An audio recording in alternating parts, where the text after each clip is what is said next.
Welcome back to the Redbeard Reviews RC Hangar. Today we're looking at the Focke-Wulf 190 1.5 meter from EFlite.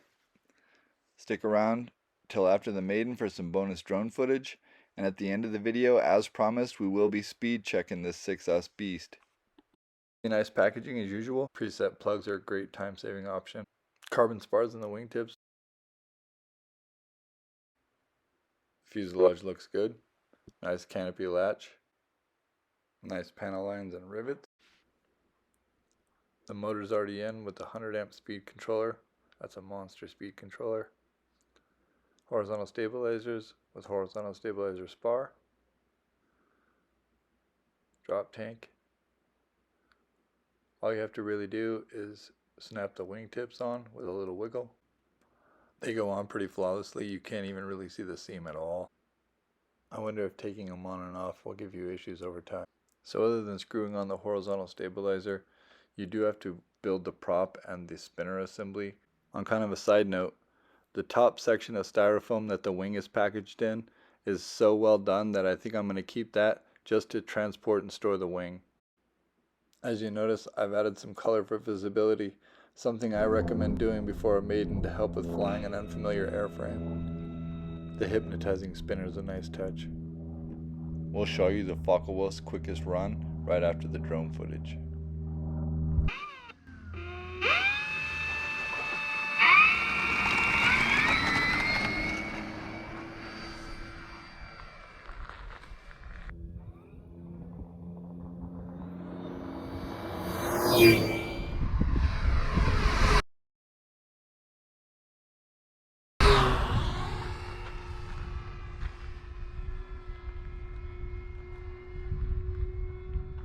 Normally not advisable, but this thing's feeling so good in the air, I think we'll have a little fun early. Invert check.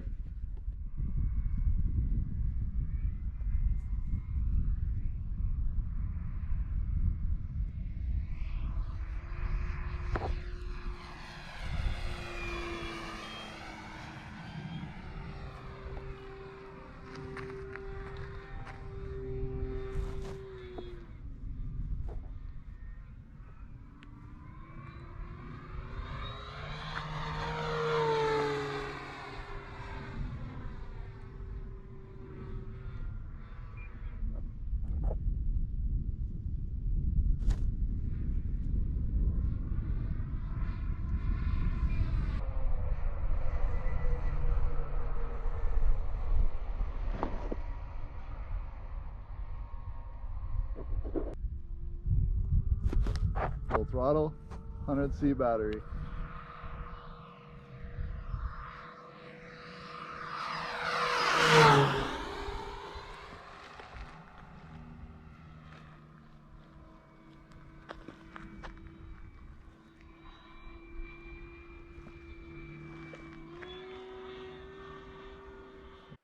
Does the aileron rolls and loops pretty nicely.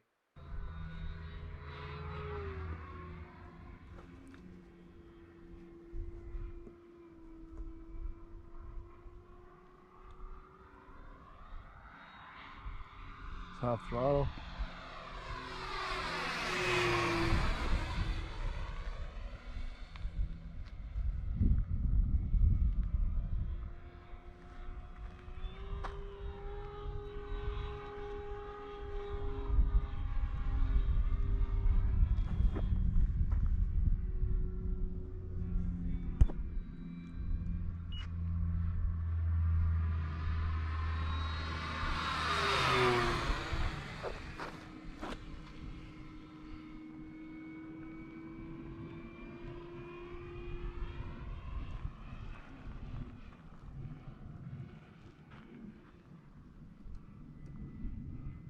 Let's see how it slows down.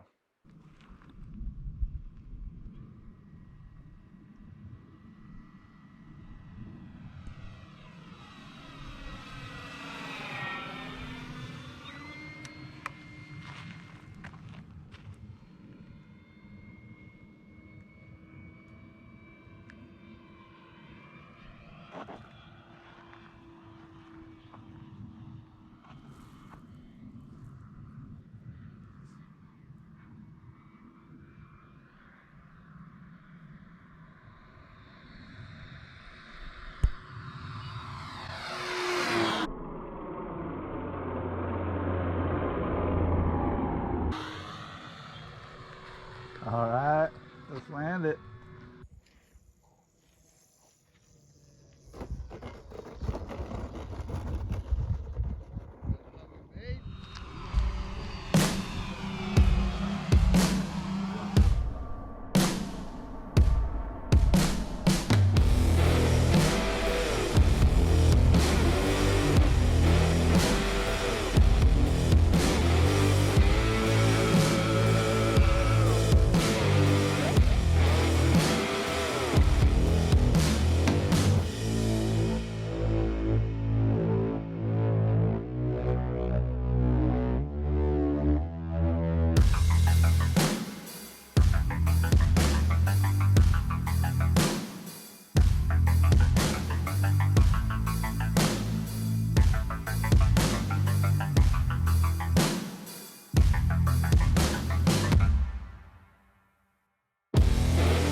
Welcome back to the Redbeard Reviews RC Hangar. Thanks for joining us today. We're going to be looking at the 1.5 meter or 58 inch EFlite Focke-Wulf 190. Let's see how it fares on the Redbeard Review rating scale. The first category is ease of build. I was actually kind of shocked at how quickly this goes together. About 10 to 15 minutes and you're done. You have to screw on the horizontal stabilizer. You have to snap the rudder and the elevator ball links on. Then simply snap the wingtips on, screw on the wing with the 4 provided bolts, and you're ready to fly. It really doesn't get much easier than this. It comes with the motor pre-installed, the receiver pre-installed. So we're going to go ahead and give it 9 beards. So number 2 on the list is flight envelope or aerial versatility. We like to use 3 categories to break that down. How well does the plane slow down? How are its aerobatics? And how scale does it fly? You really never want to slow down a warbird too much, especially in the turns. They're definitely known for tip stalling. That can end your day. With the flaps down, it slows down decently on the landing as you saw, but they definitely come in a little hot. So we're going to give it an okay. Aerobatics are pretty good. It'll do loops, rolls, inverts, any basic aerial combat maneuvers it's capable. How scale does it fly? Really good. You saw in the video it looks really impressive in the air. We could, however, do without the polka dots. Since it doesn't fly on anything other than 6S, and give it 7 beards. Number 3 on the list is durability.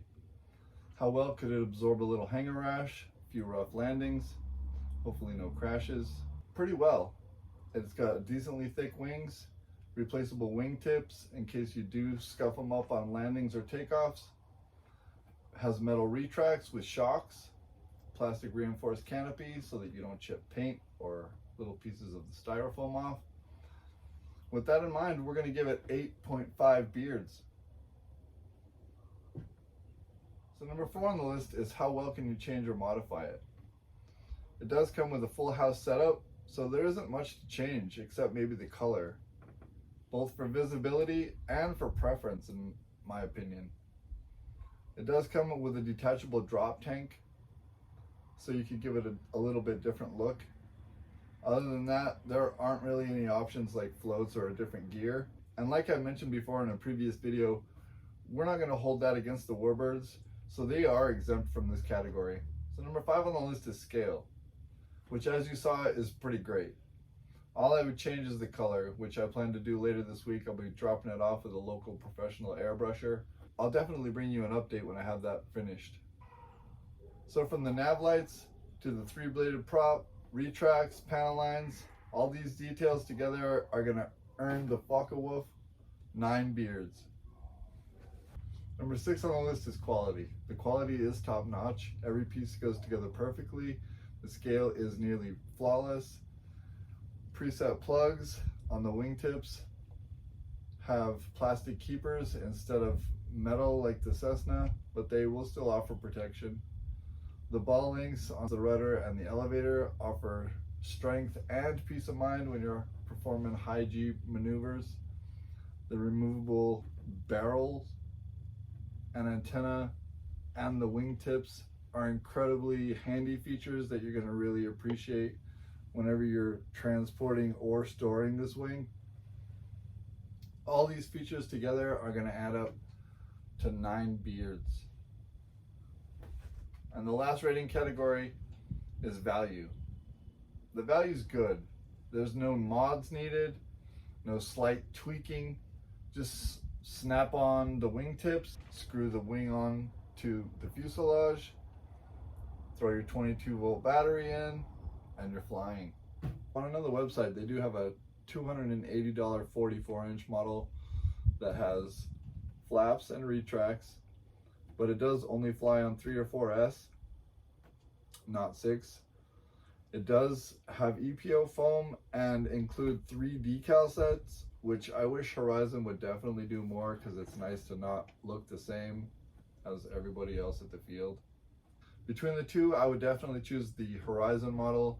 And with that in mind, we're going to go ahead and give this Focke-Wulf from Horizon 9 beards. Our average from the Red Beard Reviews RC rating scale is 8.5 beards. It's a good quality scale flying 190 from Horizon, and I would definitely pick one up if I was in the market for a 190. If you enjoyed the video, please don't forget to like and subscribe, share with a friend. Until next time, a wise pilot once told me, you can only hurt them on the ground, so keep them in the air. Let's watch that pass one more time, and then you'll see not quite 100 miles an hour in the top right hand corner above the black line, 95.7. See you next time.